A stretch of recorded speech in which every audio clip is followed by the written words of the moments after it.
Hey, I'm Ryan Reynolds. Recently, I asked Mint Mobile's legal team if big wireless companies are allowed to raise prices due to inflation. They said yes. And then when I asked if raising prices technically violates those onerous two-year contracts, they said, "What the f*** are you talking about, you insane Hollywood ass?" So to recap, we're cutting the price of Mint Unlimited from $30 a month to just $15 a month. Give it a try at mintmobile.com/switch. $45 up front for 3 months plus taxes and fees. Promo rate for new customers for limited time. Unlimited more than 40 gigabytes per month. Slows full terms at mintmobile.com. On today's Smart 7, Labour look to nationalise railways, the SNP's First Minister in political peril, and lots more. It's Friday, 26th of April. It's Help a Horse Day, and happy birthday, Channing Tatum. The Smart 7. It's news, but not the news.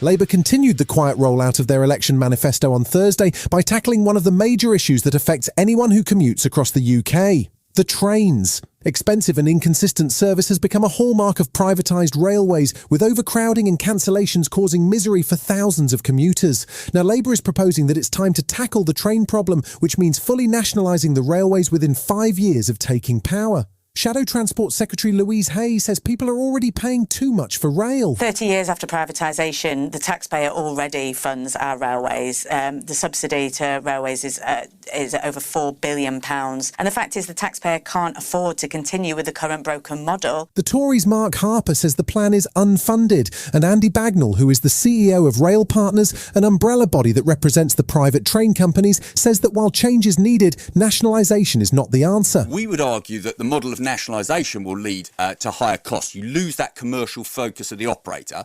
The approach that gets the best of the both worlds, it gives you a joined-up system, like Transport for London has, is to have Great British Railways as a public sector body, but then harnessing operators to really focus outwards on the passenger. Thursday saw dramatic events unfold in Scottish politics, which left First Minister Humza Yousaf in deep political trouble. It all started with an early morning meeting at Bute House between the SNP leader and the Scottish Green Party, followed by an emergency cabinet meeting. Yousaf had called in Patrick Harvie and Lorna Slater, who were both junior ministers as well as the co-leaders of the Scottish Greens, and told them they were sacked and that the power-sharing agreement, which dated back to 2021, was being ripped up. It came after rising tensions between the two parties over the First Minister's rolling back of Green initiatives, but he was putting a brave face on matters on Thursday morning. We need to speak to the country with one voice.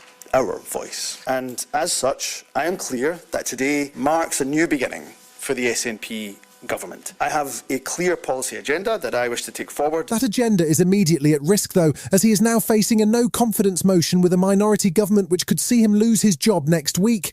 Lorna Slater says he's brought it on himself by failing to manage factions within the SNP. I think that he has caved into the right wing of his party, to some of the most regressive politics in Scotland, and undone our progressive cooperation agreement. The Post Office inquiry was back in session on Thursday as the module works its way through Post Office senior management at the time of the Horizon IT fiasco. Angela van den Bogert worked for the Post Office for over 35 years in various roles, which included handling complaints about the Horizon software provided by Fujitsu. She had not spoken publicly on the scandal since a High Court case in 2019, where the judge criticised her for not giving frank evidence. She was asked on Thursday about a 2010 email informing her that the Horizon system could be accessed remotely and that cash balances could be amended. She said she had no recollection of it, but did offer an apology. But I do want to say to everyone impacted by wrongful convictions and wrongful contract terminations that I am truly, truly sorry for the devastation caused to you, your family and friends.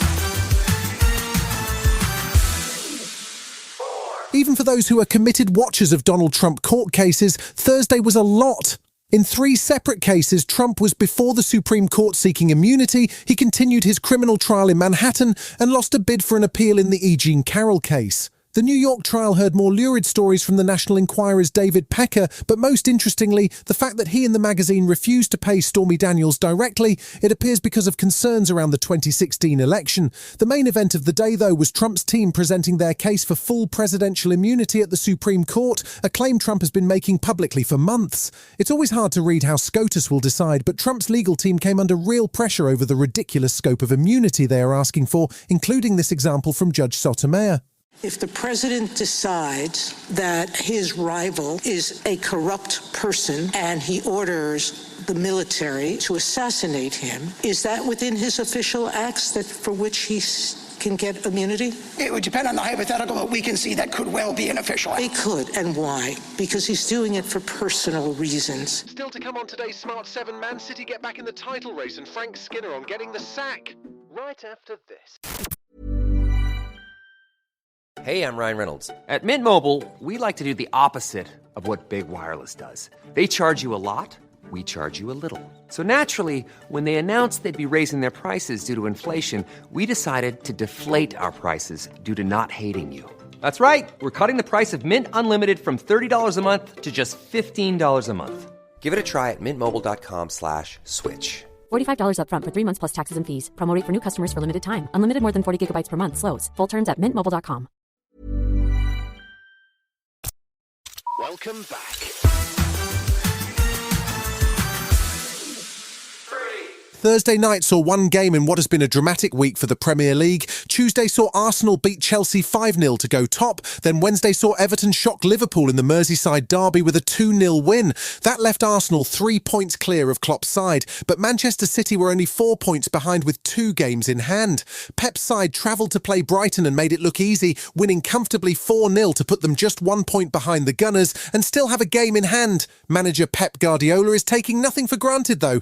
We have been here in the past, but that doesn't mean just for the fact that we have been here, it's going to happen. We have to do the things make it happen.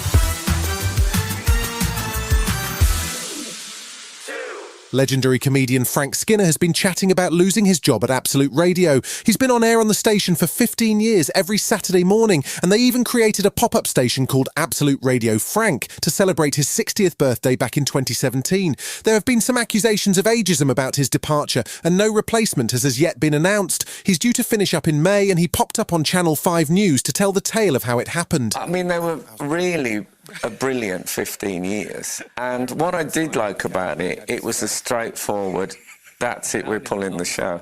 They didn't mess me about or suggest, that I could... There was no negotiation, let's put it that way. Horror movies seem to be making a bit of a comeback at the moment, with big stars lining up to shock, including Sydney Sweeney and now Russell Crowe. He's in a new movie called The Exorcism. It features a troubled actor, Anthony Miller, who gets a role as a priest on a horror movie, and that all sounds pretty meta so far. Things start to unravel, and we have to work out whether it's just the actor struggling with his demons or an actual demon. The cast includes Chloe Bailey, Sam Worthington and Frasier's David Hyde Pierce. It hits cinemas on June 7th. So you're blacking out again? What is it this time? This is something else. He's off his meds. He's erratic. Father, what do I do? You've been listening to The Smart 7. We'll be back tomorrow at 7 a.m. Hit that follow button and have a great day. Give us 7 minutes and we'll give you the world. Hi, I'm Daniel, founder of Pretty Litter. Cats and cat owners deserve better than any old-fashioned litter. That's why I teamed up with scientists and veterinarians to create Pretty Litter. Its innovative crystal formula has superior odor control and weighs up to 80% less than clay litter. Pretty Litter even monitors health by changing colors to help detect early signs of potential illness. It's the world's smartest kitty litter. Go to prettylitter.com and use code ACAST for 20% off your first order and a free cat toy. Terms and conditions apply. See site for details.